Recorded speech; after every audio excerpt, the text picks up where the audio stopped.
আমরা এখন নদীর পাড় যাইতেছি, নন্দের নিয়ে একটু ঘুরতে যাব নদীর পাড়, ঘুরে তারপর বাসায় যাবো। আজকে নদীর পাড় যাবই, আর ওদের নদীর পাড়টা একদম কাছে। বুরকা নিতেছি না, আমার জামাই প্রায় সময় বলে বুরকা নেওয়ার জন্য, আজকে কেন যে বলছে বুরকা নিও না এটাই বুঝতে। কি অবস্থা, কি এরকম ঠান্ডা জানি না, এ প্রতিদিন বলে বুরকা নিতে, আজকে বুরকা ছাড়াই বেরিতেছি। আপনারা ভিডিওটা দেখবেন, দেখে দেখে কমেন্ট করবেন কোন জায়গায় গেছি আমরা। আমরা এখন যাইতেছি নদীর পাড়, হাইটা হাইটা দেখেন জায়গাগুলো অনেক সুন্দর, জায়গাগুলো আরো সুন্দর, রাস্তাগুলো আরো সুন্দর। হাঁটতে হাঁটতে গেলাম তো, ওকে রাখি দাও।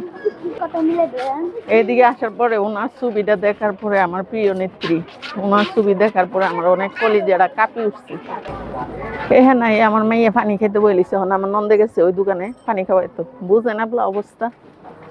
অনেক সুন্দর এলাকার সামনে দেখেন সুন্দরের সুরে হুদা কাঁচরা কতগুলা, এই যে দেখেন রোডের পাশে কতগুলা কাঁচরা পালা যাচ্ছে, কিন্তু সৌন্দর্যের মধ্যে কাঁচরা গুলা পালানোটা ঠিক হয়েছে নি আপনারা বলেন?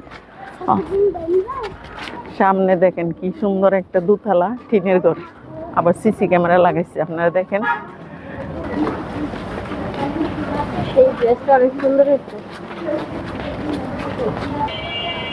যখন এইদিকে আইসা নেতার ছবি দেখি, আর আমার প্রিয় নেত্রীর ছবি দেখি, তখন অন্যরকম একটা ফিল হয়।